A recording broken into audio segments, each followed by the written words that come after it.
Assalamualaikum warahmatullahi wabarakatuh. Pada kesempatan kali ini saya Noviana Ekawati Hasibun dengan NIM 11920724539 dari kelas Ilmu Hukum F semester 4 Fakultas Syariah dan Hukum Universitas Islam Negeri Sultan Syarif Kasim Riau. Dalam video kali ini saya akan menyampaikan beberapa materi mengenai hukum acara pidana untuk memenuhi tugas pada mata kuliah hukum acara pidana dengan dosen pengampu Bapak Dr. M. Alfi Syahrin SH MH CPL.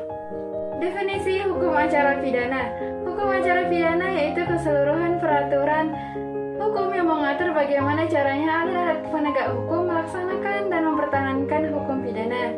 Berbicara mengenai pengertian dan maksud dari hukum acara pidana, banyak tokoh serta para pakar hukum yang mengartikannya. Di antaranya seperti Profesor Dr. Wirjono Projodikoro, peraturan yang mengatur tentang bagaimana cara alat-alat perlengkapan pemerintah melaksanakan tuntutan, memperoleh keputusan pengadilan, oleh siapa keputusan pengadilan itu harus dilaksanakan jika ada seseorang atau kelompok orang yang melakukan perbuatan pidana. Yang kedua, menurut Van Apeldoorn, yaitu hukum acara pidana yaitu peraturan yang mengatur cara bagaimana pemerintah dapat menjaga kelangsungan pelaksanaan hukum pidana material. Yang ketiga, menurut Andi Hamzah, yaitu hukum acara pidana adalah mempelajari peraturan-peraturan yang diciptakan oleh negara karena terjadinya pelanggaran undang-undang. Hukum pidana dalam arti formil dan material. Hukum pidana material ialah hukum yang mengatur perumusan dari kejahatan dan pelanggaran serta syarat-syarat bila seseorang dapat dihukum. Hukum pidana material membedakan adanya yang pertama hukum pidana umum, yang kedua hukum pidana khusus. Sedangkan hukum pidana formil ialah hukum yang mengatur cara-cara menghukum seseorang yang melanggar peraturan pidana atau merupakan pelaksanaan dari hukum pidana material.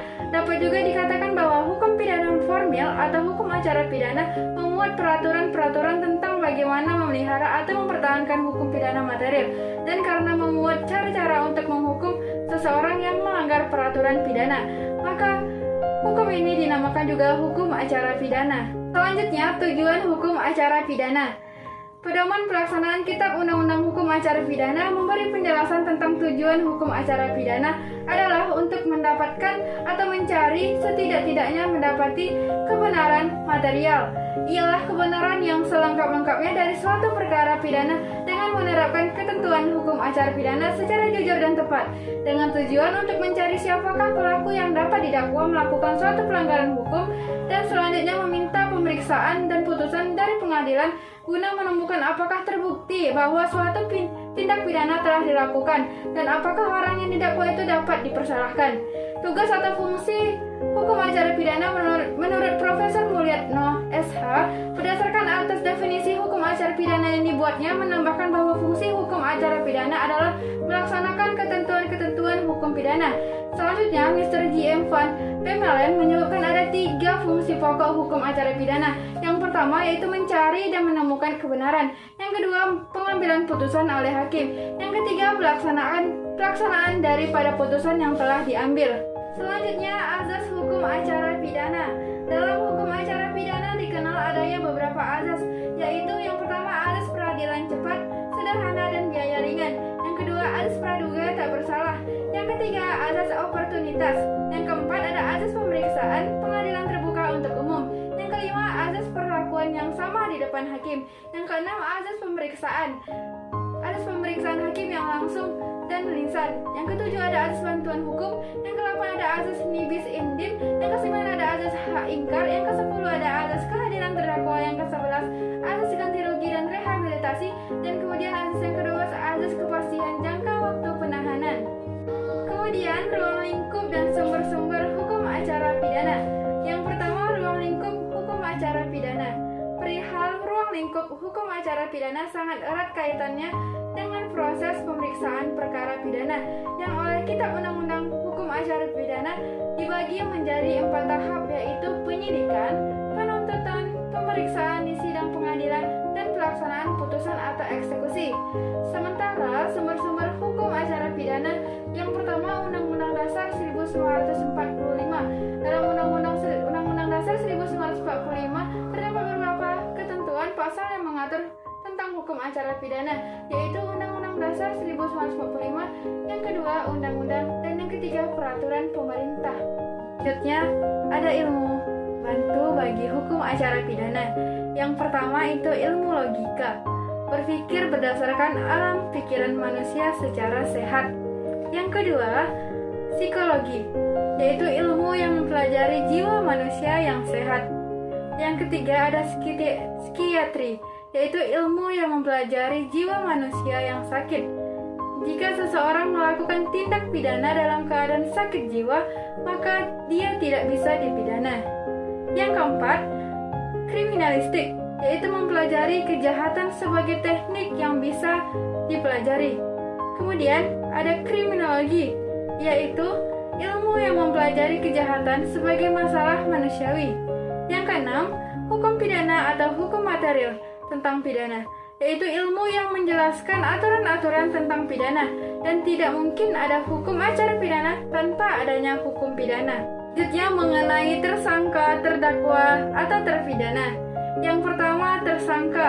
Tersangka adalah seseorang yang karena perbuatannya atau keadaannya berdasarkan bukti permulaan patut diduga sebagai pelaku tindak pidana sesuai dengan pasal 1 angka 13 Kitab Undang-Undang Hukum Acara Pidana.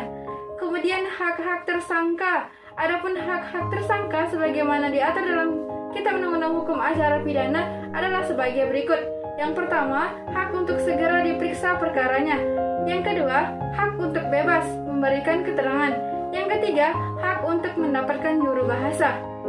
Kemudian terdakwa. Terdakwa adalah seseorang tersangka yang dituntut, diperiksa, dan diadili dalam sidang pengadilan sesuai dengan pasal 1 angka 14 Kitab Undang-Undang Hukum Acara Pidana. Selanjutnya, hak-hak terdakwa yaitu yang pertama, hak untuk segera diperiksa perkaranya. Yang kedua, hak untuk mempersiapkan pembelaan, dan yang ketiga, hak untuk bebas memberikan keterangan. Yang ketiga yaitu ada terpidana. Terpidana adalah seseorang yang dipidana berdasarkan putusan pengadilan yang telah memperoleh keputusan hukum yang tetap sesuai dengan pasal 1 angka 32 Kitab Undang-Undang Hukum Acara Pidana. Sementara hak-hak terpidana yaitu yang pertama, hak untuk menuntut ganti rugi. Yang kedua, hak untuk segera menerima dan segera menolak putusan pengadilan. Yang ketiga, yaitu hak untuk mempelajari putusan sebelum menyatakan menerima atau menolak putusan dalam tenggang waktu 7 hari atau yang ditentukan undang-undang. Kemudian mengenai pihak-pihak yang terkait dalam hukum acara pidana. Yang pertama, penyidik. Menurut pasal 1 angka 5 Kitab Undang-Undang Hukum Acara Pidana, JO pasal 1 angka 9 Undang-Undang RI nomor 2 tahun 2002, bahwa yang dimaksud dengan penyelidikan adalah serangkaian tindakan penyelidik untuk mencari dan menemukan suatu peristiwa yang diduga sebagai tindak pidana guna menentukan dapat atau tidaknya dilakukan penyidikan menurut cara yang diatur dalam undang-undang ini. Sementara itu, wewenang penyelidik tercantum dalam pasal 5 Kitab Undang-Undang Hukum Acara Pidana sebagai berikut. Yang pertama, menerima laporan atau pengaduan dari seseorang tentang adanya tindak pidana. Yang kedua, mencari keterangan dan barang bukti. Yang ketiga, memeriksa seseorang yang dicurigai. Yang keempat, mengadakan tindakan lain menurut hukum yang bertanggung jawab. Kemudian, penyidik. Menurut pasal 1 angka 1 Kitab Undang-Undang Hukum Acara Pidana, pasal 1 angka 10 Undang-Undang Republik Indonesia nomor 2 tahun 2002 tentang Kepolisian Negara Republik Indonesia, bahwa yang dimaksud dengan penyidik adalah pejabat polisi negara Republik Indonesia atau pejabat pegawai negeri sipil tertentu yang diberi wewenang khusus untuk undang-undang untuk melakukan penyidikan. Demikian pula menurut pasal 6 Kitab Undang-Undang Hukum Acara Pidana, bahwa penyidik adalah yang pertama, pejabat polisi bernegara Republik Indonesia. Yang kedua, pejabat pegawai negeri sipil tertentu yang diberi wewenang khusus oleh undang-undang. Kemudian wewenang penyidik yang pertama, menerima laporan atau pengaduan dari seseorang tentang adanya tindak pidana. Yang kedua, melakukan tindakan pertama di TKP. Yang ketiga, memeriksa seseorang yang dicurigai. Yang keempat, melakukan penangkapan, penahanan, penggeledahan, dan penyitaan. Yang kelima, melakukan pemeriksaan dan penyitaan surat. Selanjutnya yang keenam, mengambil sidik jari dan memotret seseorang. Selanjutnya memanggil orang untuk didengar dan diperiksa sebagai tersangka atau saksi. Poin H yaitu mendatangkan orang ahli yang diperlukan dalam hubungan dengan pemeriksaan perkara. Poin I mengadakan penghentian penyidikan. Poin J yaitu mengadakan tindakan lain menurut hukum yang bertanggung jawab. Selanjutnya mengenai pembuktian. Pembuktian adalah ketentuan-ketentuan yang berisi penggarisan dan pedoman tentang cara-cara yang dibenarkan undang-undang membuktikan kesalahan yang didakwakan kepada terdakwa. Pembuktian juga merupakan ketentuan yang mengatur alat-alat bukti yang dibenarkan oleh undang-undang dan boleh dipergunakan hakim membuktikan kesalahan yang didakwakan. Sistem dan teori pembuktian yang diatur dalam KUHP, yaitu dalam perkembangannya, ilmu pengetahuan hukum mengenal ada 4 sistem pembuktian, yakni yang pertama, sistem pembuktian berdasarkan undang-undang secara positif.